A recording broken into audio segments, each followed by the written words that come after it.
I feel like we all have that car. The car that made us fall in love with cars. The car that inspired us to work ourselves to exhaustion so someday we could afford it. The car that doesn't have a price tag in our hearts because it's priceless to us and we don't ever plan on getting rid of it. For me, that's my 2006 WRX STI. So this is a funny story. The STI actually wasn't the car that got me into cars. It was actually its rival, the Mitsubishi Evo. So the first car I ever owned was a 2007 Ford Taurus my parents bought me. This thing had a heater and not much else. It was definitely a beater, but it got the job done. I mean, it was a fantastic first car. I made all, the first car owner mistakes and stuff like that. And if it met a snowbank, I mean, no one was going to cry about it. I mean, it was meant to make mistakes on. So around 1 year of owning this car, I started to get into Formula One and racing in general. I was watching Grand Prix, Nürburgring compilations, you name it. I was watching it all.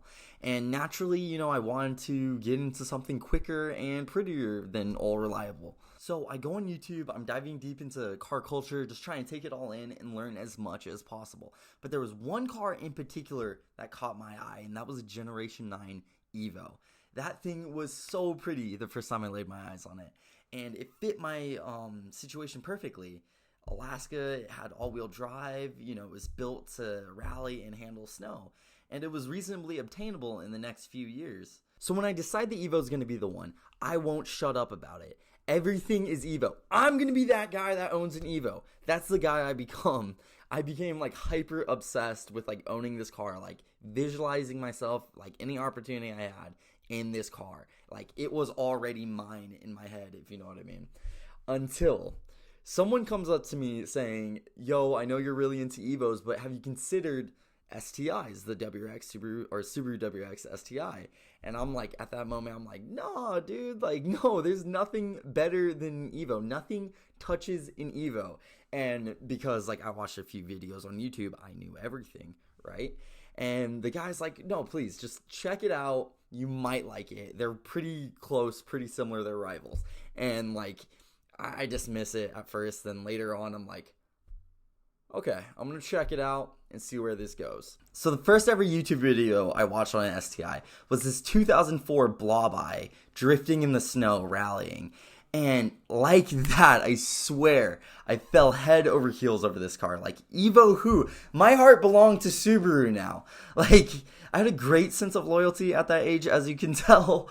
But it was the styling, it was the interior, it was that big-ass wing, it was the intoxicating Subaru Rebel. And it was just the fact that this car was handling on ice, snow, like if it were just on dry pavement. Instantly, I just fell in love with this car, and till this day, very few cars have interested me like Subarus have. And so now I had this dream of owning a 2006 Hawkeye STI, and this was really helpful at this point in my life because I was really lazy, not physically but mentally. And I was really bad at school. I was bringing home C's on my best of days. In my best of days, I was bringing home C's. I was always rushing home and playing Destiny and Overwatch with the boys. And I don't regret that at all. I mean, those are some of my fondest memories, playing games with my friends after school and during the weekend and stuff. But I didn't have that thing propelling me and helping me, improve and just get into self-development. And now I did. I had this dream of owning my very own sports car. And that mindset of work harder, you can make dreams happen, but you have to work for them, just really changed my life at that point. And till today, I still have that mindset. And that's all because I had this dream of owning this STI. So it's more than just a car for me now. It's more of a turning point in my life.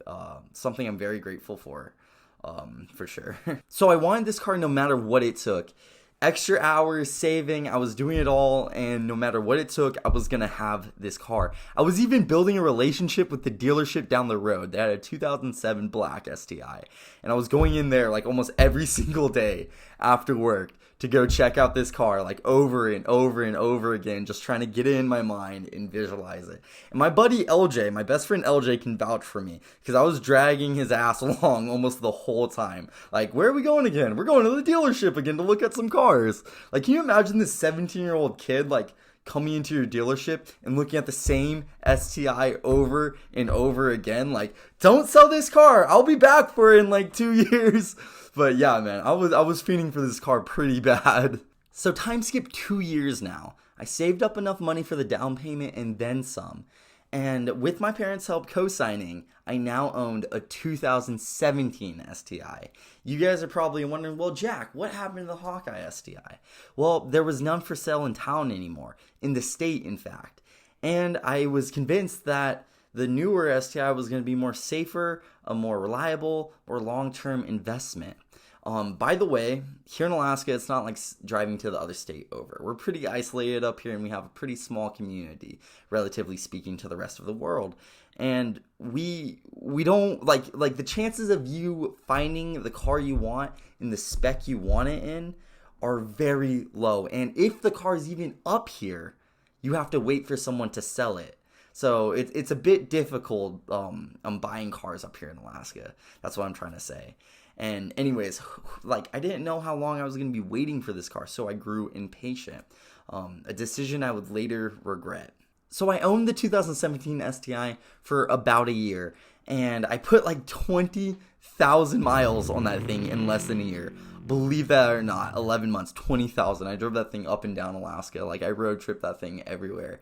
It was an awesome car, and it was a fantastic ownership experience. Like, owning like something like new, like that's what's the newer STIs have all that cool modern tech and stuff like that. I did do some light modifications, like the CS lip kit, the F1 brake light, mostly just racer stuff.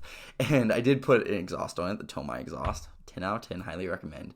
It was a really nice rumble out of that thing. But at the end of the day, as crazy as it sounds, it still wasn't the first love. It still wasn't the Hawkeye STI. And at the end of the day, that did bother me. And here's a pro tip. Don't settle for something other than what you truly want. Don't get impatient like me. Be patient. Don't settle. And wait and work harder to get the thing you love, because at the end of the day, you're going to save yourself more money, and you're just going to be overall more happy with your decision. That's my life advice for the day. I have a link in the description below. I'm going to be a life course manager. No, I'm just kidding. But yeah, anyways, that's what I got on that. So this is my personal opinion. I think the older GD chassis are better than the newer STIs. They both definitely serve their different purposes. They're just different lifestyles. Like, the newer one is definitely more comfortable, more practical, more safer, more warranties.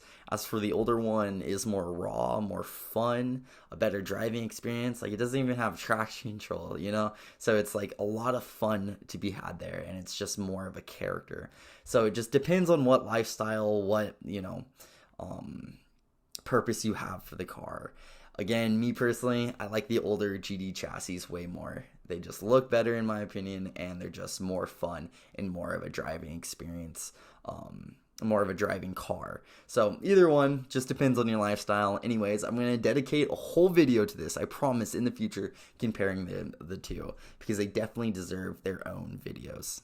So after owning that 2017 STI for about a year, I go on the hunt looking for my Hawkeye STI, and it did not take long at all, less than a week. I actually posted on our local Subaru group asking if anyone was selling or knew anyone selling a Hawkeye STI, and it didn't take long for a bunch of people to get back at me, and there was one in particular that caught my eye. It was my dream spec STI, the one I fell in love with. The 2006, it was white and gold, my favorite color combo on a car. It had the original motor, and it was mostly stock. So I wasted no time. I sent him an offer. He agreed upon the terms and conditions, and I ended up purchasing the next day my dream car, the Hawkeye STI, that I proudly own till this day. To me, this car represents my childhood dream coming true. I never park this car without turning around and having a smile on my face. And when I'm driving, everything feels right in the world. Every shift is rewarding, precise, and direct. This transmission is truly one of Japan's best. And when that boost kicks in around 3,000 RPMs and you rev it all the way to 7,000, that 4-cylinder engine takes you for a roller coaster ride and delivers nothing but smiles of joy. I feel so connected to every part of the car. With the windows down, I can hear the iconic Subaru rumble, and with the lack of sound deadening in the car, that experience is amplified. You can also hear the turbo very loud and very clear. The way you sit in this car makes for a very unique experience, unique to this year of Subaru.